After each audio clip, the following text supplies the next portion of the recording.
This is Hidden Killers with Tony Brueski. Here now, Tony Brueski.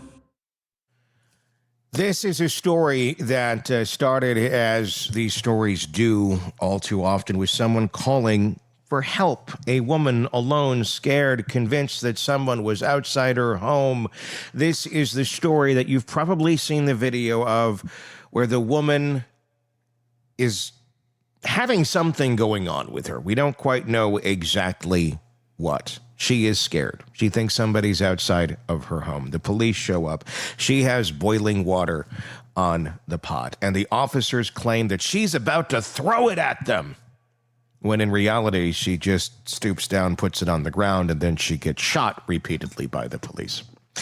It's that story. And I'm not going to show the video again. We've all seen it too many times. But we're going to talk about what happened, because this is one of those cases. This is finally one of those cases where justice has come calling for the trigger-happy officer who clearly did not have the correct response to this situation.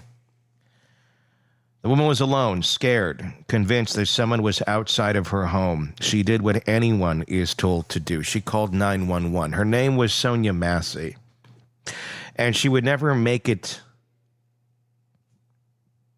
through the night. She'll never make another phone call again asking for help. It wasn't a let's call the cops and have them end me. It was, there's something going on outside of my home, please help. It was just after 1 a.m, July 6 of 2024. It was in Springfield, Illinois, a quiet patch of middle America. Sonia's call came in calm but worried. She thought someone might be outside. The dispatcher sent 2 county sheriff's deputies, Sean Grayson and his partner, Dawson Farley. They drove out, lights on, nothing unusual, no weapons drawn, no talk of danger, just to check the scene and make sure that she's okay kind of call.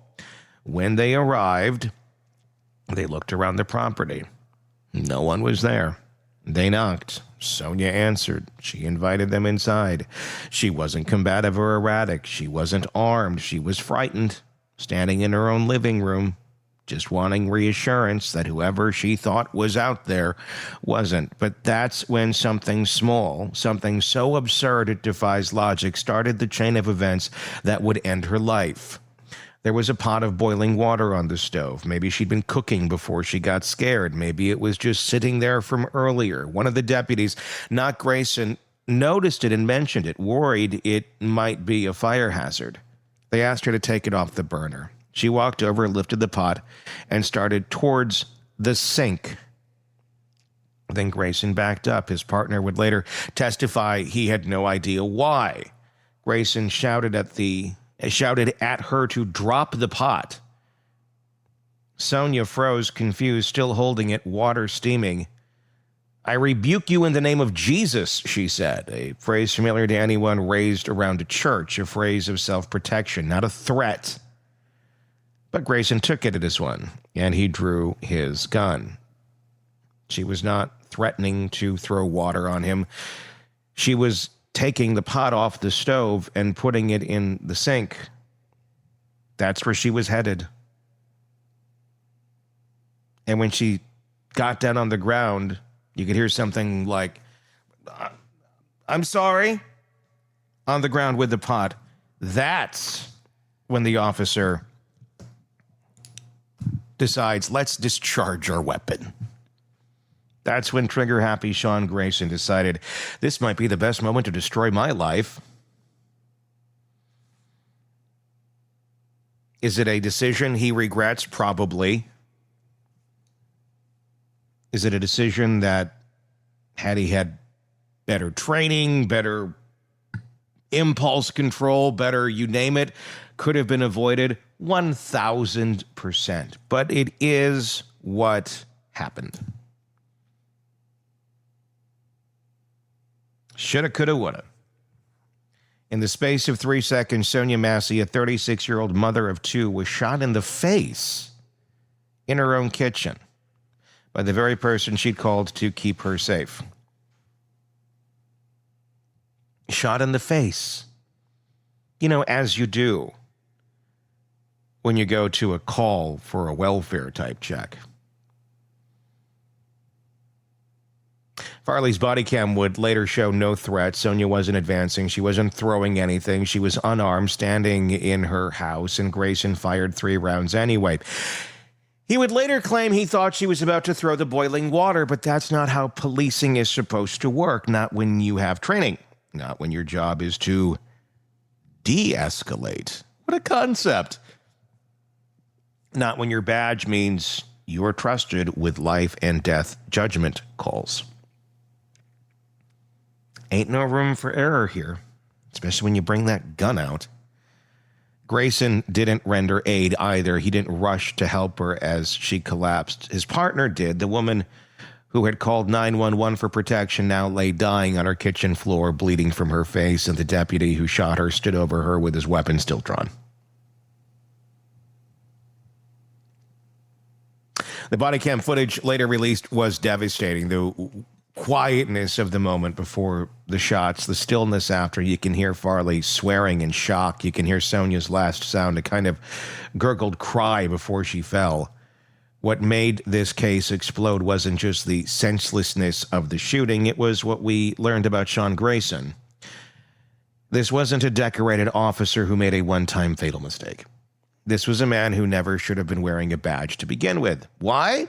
Well, 6 different law enforcement agencies in 4 years fired, resigned, or forced out of nearly every one is his track record. A dishonorable discharge from the U.S. Army for what records later described as serious misconduct, DUI convictions, red flags all over his background that somehow got overlooked or ignored when the Sangamon County Sheriff's Office decided to bring him on board. This is what we talk about quite often. Just because you have a shortage of people doesn't mean you should hire the people who are always the shortest sticks. Getting the least qualified. Well, we need to fill a body. Yeah, you're going to have a body count if you need to fill that body in that position with just another body. What could possibly go wrong with someone like this? It's a practice we see all too often, though. Passing the trash. We see it in school districts, we see it in the Catholic Church, and we see it in the police departments. Get rid of this guy, he's going to be someone else's problem. Until somebody decides he needs to go away for a very long time because he destroyed someone else's life. It's one of those bureaucratic failures that looks almost unbelievable until you remember this happens all the time. Officers bounce from department to department, their records following them like ghosts, and nobody stops them. They resign quietly before discipline, skip town, apply somewhere new, and another department hands them a gun.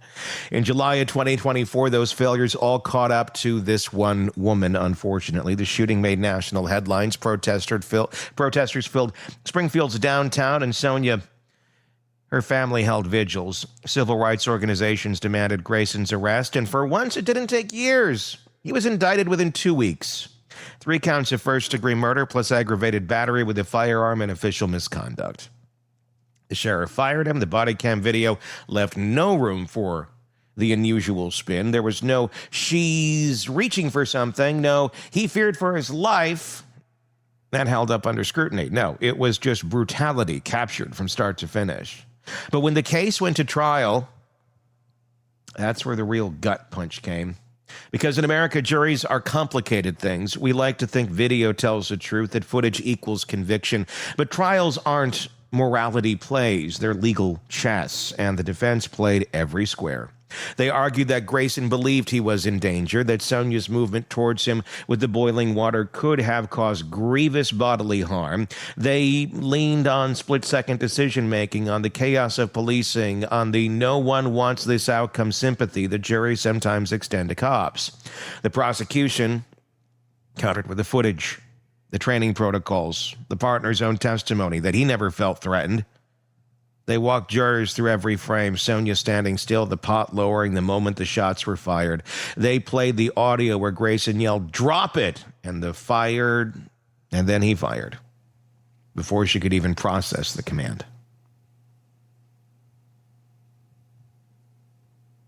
For the Massey family sitting in the courtroom, it must have felt like living through her death all over again, day after day, her image projected on the screens, her last words replayed. When the verdict came down, it wasn't the victory that they'd prayed for. Grayson wasn't convicted of first-degree murder. The jury found him guilty of second-degree murder, a lesser charge that acknowledges wrongdoing but leaves room for imperfect self-defense. It means they believed he shot her unlawfully, but maybe without the intent or premeditation required for first degree. The difference, instead of facing decades, even life, he now faces a maximum of 20 years. And under Illinois law, he could theoretically serve less than that. He could even get probation, though that is highly unlikely. It was more than a slap on the wrist, though. The courtroom erupted in tears. Some cried in relief, a conviction at least. Others in rage because second degree doesn't feel like justice when your loved one is dead for calling for help.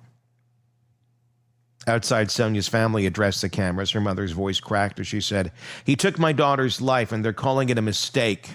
Her cousin said if she were anyone else, if she weren't a black woman in her own home, would we even be here? The ripple effects have been massive. The case has sparked a federal debate of justice review into the Sangamon County Sheriff's Office hiring and oversight practices. Oh, are they going to do it themselves? State lawmakers drafted what's now known as Sonya's Law, tightening police background screening requirements and mandating new crisis intervention training for officers responding to mental health or welfare calls. Sounds lovely on paper. Let's see how it works. It's something. It is something. So many times we have these cases and there's nothing. I'll do better next time. Meanwhile, somebody's dead. Yeah. Why you need legislation to tell you, don't hire the guy that has a horrid track record, like the exact opposite of what you want. Like if someone said, okay, you're wanting to be a police officer, fill this out in a way that would make us not want to hire you. Like put the worst possible things that you can on here. Not just I have no experience, but no, I have a lot of experience. In every place I've been, they fired me. I've had to resign. I've been kicked out of. Put that down. Because that's essentially what his resume was. A resume they said, ha, welcome aboard. Here's a gun. What could possibly go wrong? But we need legislation to tell these departments, those aren't the ones you want to hire. Maybe we need legislation telling us, you need to hire better people choosers. Who's in the hiring department? Who's making these decisions? Because that person needs to go. Earlier this year, the county agreed to pay Sonya's family $10 million in a wrongful death settlement, but money doesn't replace a life. It doesn't undo the trauma of a 9-year-old child growing up knowing his mom was killed by a cop she trusted. The bigger question, the one that lingers, is why this keeps happening. Why are police, time after time, showing up to welfare checks and ending them with body bags? Why are the systems that are supposed to vet, train, and monitor officers failing at the most basic level, keeping dangerous people from wearing badges? And why is it so easy for a jury to see a dead black woman and still decide that what killed her wasn't quite murder enough? Sean Grayson's background wasn't hidden, it was ignored. That's not a mistake. That's a system functioning exactly as it was built. Again, systems not working right. No, it's working exactly how it's supposed to. It is. You're allowing this to happen. This is how it's fixed the system. A revolving door for men like him, the kind who collect badges like trading cards and move from town to town, each time leaving behind a little more wreckage as they drag their tiny, tiny you-know-what from uniform to uniform, and their insecurities that they carry with them like wrecking balls that destroy life after life. And every time a department hires one, they gamble with the public safety. Because eventually someone will pay the price for their oversight. This time it was Sonya Massey.